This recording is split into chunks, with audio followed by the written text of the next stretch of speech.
मुस्लिम अपने हक के लिए लड़ रहा है, अपने कामों के लिए लड़ रहा है। जो किसान कहेंगे वही होगा। ना शिक्षा है, ना दवाई है, ना पढ़ाई है, ना मेडिकल है, ना यूनिवर्सिटी है। जी यही गवर्नमेंट अच्छी है, बेहतर है। सरकार को मतलब सपोर्ट करने का बिल्कुल मन नहीं है। नमस्कार, न्यूज नेशन देख रहे हैं आप। आपके साथ मैं हूं नवेद कुरैशी। बड़े मियाँ किधर चले की टीम पहुंच गई है बुलंदशहर। बुलंदशहर वो शहर है जहां पर किसान आंदोलन इस बार बड़ा उलटफेर करेगा। बुलंदशहर की अगर मौजूदा सियासी समीकरण की बात करूं तो 7 विधानसभा सीटों में बीजेपी का कब्जा है। सातों की सातों सीटें बीजेपी ने पिछली बार जीती थी, लेकिन बीएसपी का सीट घट रही है। बीएसपी और बीजेपी दोनों के बीच यहां पर कड़ी टक्कर अभी तक होती आई है, लेकिन दल बदलने के चलते और साथ ही कुछ जो यहाँ के कद्दावर नेता थे उनकी मौत हो जाने के चलते अब ये सीट बहुत कुछ नया दिखाने वाली है।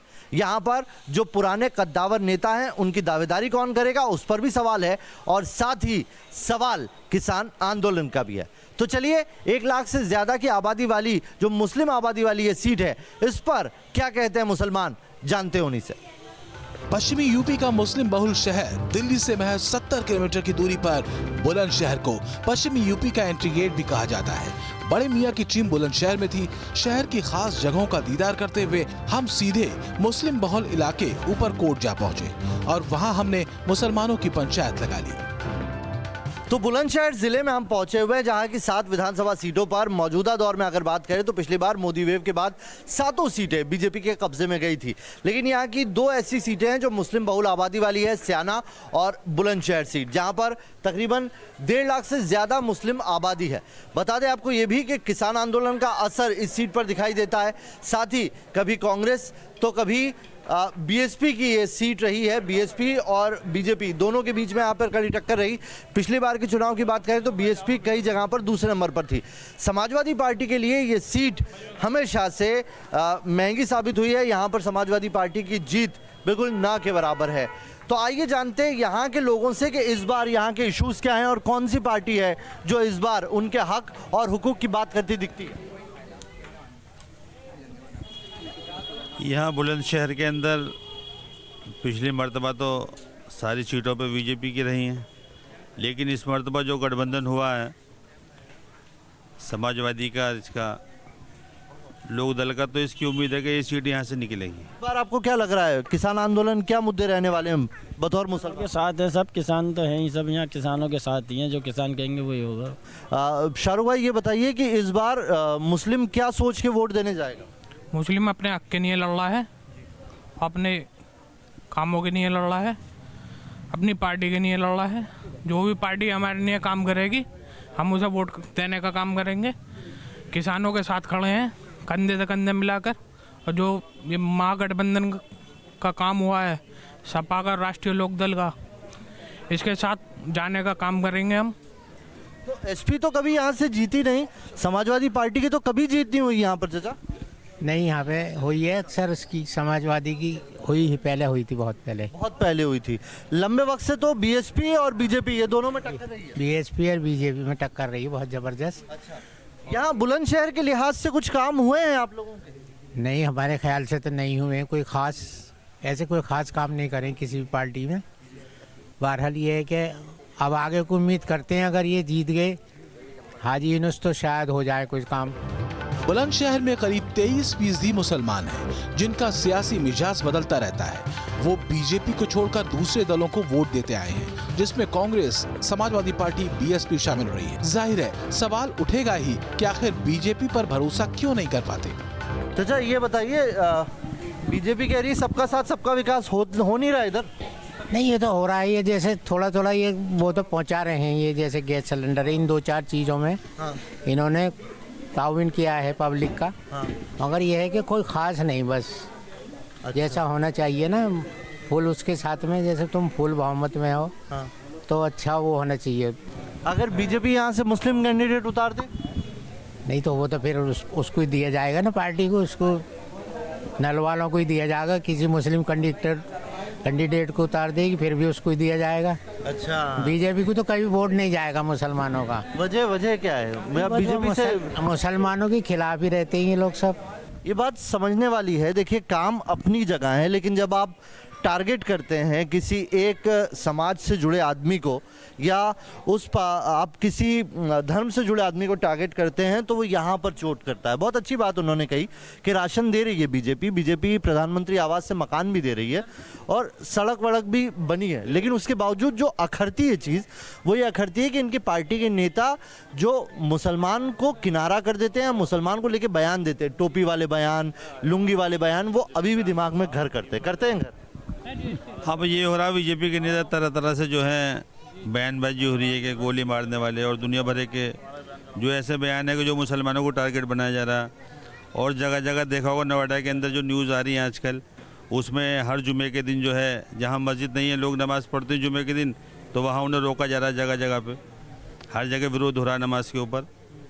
तो अब ये देखो इससे क्या है कि पहले ऐसे किसी सरकार में नहीं हुआ, हालांकि इससे पहले बीजेपी आई उसमें भी ऐसा नहीं हुआ जब रही पहली सत्ता इनकी, लेकिन इस दौर में जो है बहुत ज़्यादा जगह जगह जो है परेशानी आ रही है। मुसलमानों को इस बात का भी मलाल है कि उन्होंने जिसको वोट दिया उसी ने छला, शिक्षा से वंचित रखा। अगर बीजेपी ऐसा करे तो साथ जाने में गुरेज नहीं। लेकिन ऐसा नहीं है कि इस गवर्नमेंट में काम नहीं हुआ, लेकिन मॉब लिंचिंग जो हो रही है उसकी वजह से मुसलमानों को बहुत दहशत रहता है और ये डरा है, मुसलमान डरा इस है। पे बहुत डरा है। चाहे जहाँ मॉब लिंचिंग होने लगती है, एक लड़के को पाड़ लेंगे 10 लड़के और मारेंगे पीटेंगे, हाथ पैर तोड़ देंगे, जान से मार देंगे, तो इससे जो विश्वास बीजेपी गवर्नमेंट का मुसलमानों से उठता है। वरना मुसलमानों के लिए बीजेपी ने भी अब ये राशन मिल रहा है, सबको मिल रहा है। 5 किलो अगर हिंदू को मिल रहा है यूनिट पे तो 5 किलो मुसलमान को भी मिल रहा है। मकान प्रधानमंत्री आवास का बनना है तो वो भी बराबर मिल रहा है, कहीं भेदभाव नहीं हो रहा, मिल रहा है। और उनकी योजना है वो भी सब बराबर मिल रही है। लेकिन विश्वास इसी वजह से नहीं आ रहा क्योंकि मॉब लिंचिंग हो जाती है और चाहे जहाँ कह देते हैं जय श्री राम का नारा लगाते हैं और वंदे मातरम करते हैं, जगह जगह जो है बाज़ारों में दहशत फैलाते हैं। बजरंग दल है, विश्व हिंदू परिषद है, युवा वाहिनी है, ये ऐसे संगठन हैं जो उत्तर प्रदेश के माहौल को ख़राब करते हैं और हिंदू मुस्लिम इलेक्शन बनाते हैं। मुद्दों पे चुनाव नहीं हो रहा अभी, न शिक्षा है, न दवाई है, न पढ़ाई है, न मेडिकल है, न यूनिवर्सिटी है। एक अगर यूनिवर्सिटी आजम खान ने बना दी उत्तर प्रदेश में, जौहर यूनिवर्सिटी, उसको तबाह बर्बाद कर दिया। क्यों?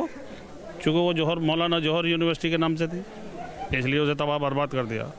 तो ऐसा नहीं होना चाहिए, शिक्षा हमें भी चाहिए और जब हमें शिक्षा मिलेगी तो हम भी डॉक्टर इंजीनियर बनेंगे। इन लोगों के हाथ में जितने बच्चे हैं, जो आने वाला हमारा हिंदुस्तान का भविष्य है, इसके हाथ में कलम होगी और जब कलम होगी और ये आगे बढ़ेगा, डॉक्टर बनेगा, इंजीनियर बनेगा, फौज में भी जाएगा, तो अपने हक अपने आप ले लेगा। हम चूँकि शिक्षा से इसलिए पीछे, हर गवर्नमेंट ने हमें शिक्षा से पीछे रखा।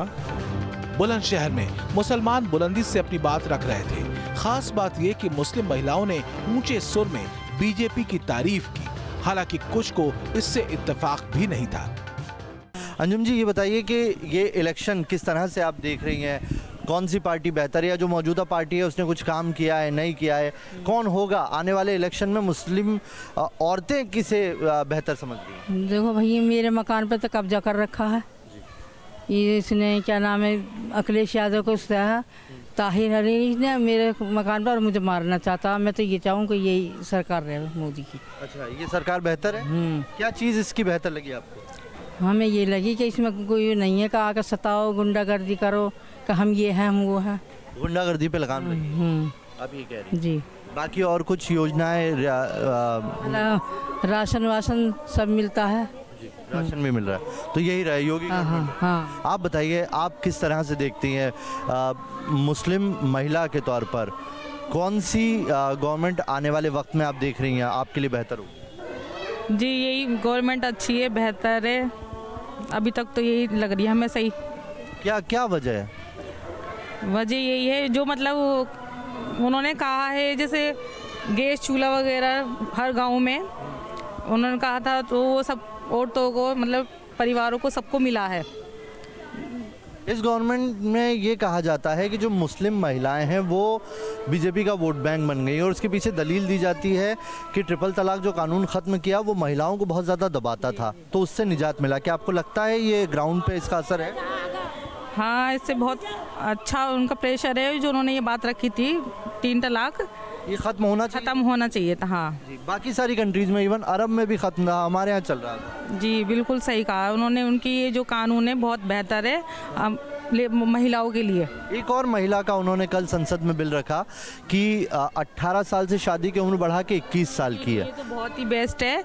18 साल से जो उन्होंने 21 ईयर्स रखा है, ये बहुत बेस्ट है। पर ये जो मैंने सुना है कि कहते हैं लड़कों का 18 साल की उम्र में। नहीं, लड़के भी 21 है, अब लड़कियां भी 21। अच्छा, तो ये बहुत बेस्ट है। इससे क्या फ़ायदा होगा? इससे फ़ायदा होगा, लड़की की कम उम्र में शादी नहीं होगी, उनको थोड़ा सा गैप मिलेगा पढ़ने के लिए, स्कूल में वगैरह ये होता ना 18 साल की उम्र में पढ़ाई ख़त्म करी और शादी कर दी। अभी होगा तो 21 ईयर्स में पढ़ाई अच्छे से थोड़ी कर सकती हैं लड़कियाँ। दबाव नहीं रहेगा। ज़्यादातर गरीब घरों में ये होता है ना, 18 साल की उम्र में शादी कर दिया जाती। आप बताइए, इधर आइए। हाँ, क्या नाम है आपका? गुल्लो। हाँ, गुल्लो जी। गुल्लो जी, बताइए क्या कैसे देख रही हैं आप इस इलेक्शन को? इलेक्शन का देखा हम तो ये जाए हैं कि मोदी की सरकार रह गई ना रहे। क्या वजह? क्यों वजह? हमारे बच्चे अनपढ़ रह गए, बच्चों को कोई काम ना धाम ना, हमारे बच्चों को कोई वो कुछ भी नहीं है, रोजगार नहीं। हाँ जी। अच्छा, महंगाई इतनी कर दी बेहिसाब। कम राशन वगैरह हमारे बंद राशन वगैरह मिल रहा है? राशन से क्या है, राशन मिलो तो उससे पूर्ति पड़ रही है, उससे पूर्ति नहीं हो रही। उसी इलाके से हम थोड़ा आगे बढ़े तो हमें राय थोड़ी जुदा मिली। खास बात यह कि इस बार आरएलडी और एसपी गठबंधन को लेकर मुसलमान काफी उत्साहित दिखे। तो जाट और मुसलमान इस बार साथ आएगा? चौधरी साहब के हाथ मजबूत करना चाहते हैं ये लोग यहाँ से, और हम भी किसान हैं और हम भी किसान की पार्टी को लाइक करते हैं। तो आरएलडी का मतलब अच्छा है, यहाँ पे गठबंधन हुआ, उससे लग रहा है एक ऑप्शन मिला आप लोगों को। गठबंधन भी हो गया, लेकिन अगर गठबंधन ना भी होता तो हम आरएलडी को ही वोट करते। अच्छा, आरएलडी को ही वोट करते। आप बताइए आपका नाम? मेरा नाम हर्ष है। हाँ, हर्ष क्या करते हैं आप? मैं अभी तो फिलहाल जॉब कर रहा हूँ, स्टडी की हुई है, बीएससी कंप्लीट की हुई है मैंने। कैसे देख रहे हैं आप इस इलेक्शन को? इलेक्शन ऐसा होता है, देखो ऐसा होता है, पिछली सरकार जो है बीजेपी की सरकार है, इसने काफ़ी टाइम से जो रोज़गार नहीं दिया है, युवा को रोज़गार नहीं दिया है, किसान हैं उनकी प्रॉब्लम्स को उन्होंने वो नहीं किया हुआ है। लास्ट टाइम पे डिसीजन ले रही है सरकार, तो इसलिए सरकार को मतलब सपोर्ट करने का बिल्कुल मन नहीं है। एक तरफ देखने के बाद में युवाओं को रोज़गार नहीं दे रही है, पिछले 3 साल से कोई वो भर्ती वगैरह नहीं आई है, कोई रिलेशन में निकाल रहे हैं। मैं एक्चुअली स्पोर्ट में भी हूँ, स्पोर्ट की काफ़ी टाइम तैयारी करने के बाद में फिर मैंने जॉब को देखा है। यानी कि युवा जो होता है, युवा पूरी तरह से मजबूर हो चुका है, करें क्या, वही लेके बीजेपी। किसान आंदोलन का असर है इस एरिया में? हाँ जी, पूरा असर है। हाँ जी। आप में से कोई गया था किसान आंदोलन में? जी, किसान आंदोलन में तो नहीं गए, लेकिन असर पूरा दिख रहा है। इधर दिख रहा है, रोजगार नहीं है, कारोबार भी नहीं है इधर। हाँ। मजदूर लाइन बिल्कुल। 7 में से क्या सीटों का समीकरण बताइए? 7 सीटों में से कितनी सीटें आएगी? 7 सीटों में से इधर क्या रहेगा, कौन कितनी निकालेगा? इधर ज्यादातर गठबंधन का ही मामला है, ये दोनों का। आरएलडी सातों ही मानो। हाँ, और बीजेपी की टक्कर रहेगी? मतलब बीजेपी की टक्कर रहेगी इस बार। बीजेपी का यहाँ कुछ नज़र नहीं आ रहा है। दरअसल बात क्या है कि बीजेपी ने पिछले सरकार में कोई विकास नहीं करा है, कोई काम नहीं करा है, और सिर्फ मंदिर और मस्जिद के नाम पे वोट मांगते चले आए हैं। ना रोड बने हैं, ना स्कूल खुले हैं टाइम से, ना जवान जितने भी ये बच्चे हैं जो पढ़ लिख रहे हैं उनके लिए कोई रोजगार नहीं है। बस मंदिर मस्जिद के नाम पे वोट होती है। किसान इतने परेशान। सड़क वड़क तो बना रही है बीजेपी, कानून व्यवस्था बेहतर कर रही है। अभी मैं किसी से बात कर रहा था, महिला यहाँ की बोल रही थी कि गुंडागर्दी कम की है इस गवर्नमेंट ने। सिर्फ गुंडागर्दी कम है, बाकी इस बेस पे सरकार बनी थी कि भाई रोड जो है गड्ढे मुक्त कराए जाएंगे, लेकिन कहीं कोई गड्ढा मुक्त नहीं है। जहाँ देखो सड़कों पे गहरे गहरे गड्ढे हैं, कोई रोजगार नहीं है, सारे मजदूर लोग परेशान हैं। राशन महीने में 2 बार मिल रहा है, उसमें भी भाई क्योंकि मोहर लाओ, आधों के अंगूठे नहीं लग पाते, बड़ी दिक्कत। तो आपने मिजाज समझा होगा, मिजाज का असर असल में किसान आंदोलन की वजह से भी इस तरह का है।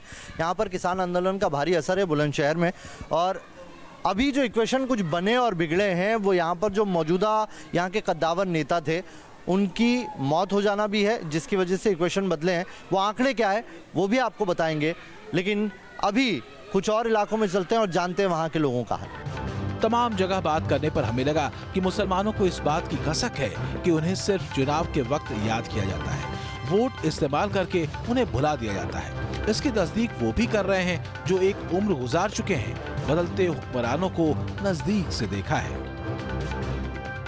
तो हम बुलंदशहर में पहुंचे हैं और बुलंदशहर जहां पर मुस्लिम आबादी तकरीबन 1 लाख है और यहीं का एक और विधानसभा सीट है स्याना, वहां पर भी मुस्लिम सबसे ज़्यादा ताकत रखते हैं।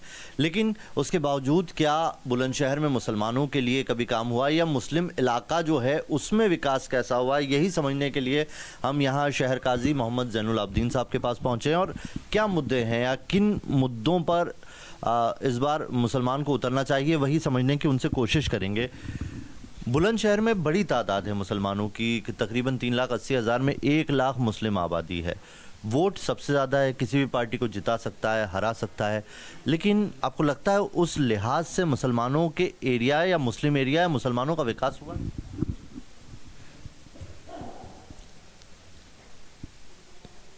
देखिए, मामूली काम तो सभी के हो जाया करते हैं, लेकिन जैसा कि हम इस मुल्क के शहरी हैं और इस मुल्क की अक्सरियत के बाद जो बड़ी अक्सरियत है वो मुसलमानों की है, उसे चाहे अक़लियत कह लें, लेकिन इस एतबार से जो आइन ने हमें हुकूक दिए हैं उस एतबार से हमें ये ज़रूरतों को नहीं देखा जाता है, ना पूरा किया जाता है।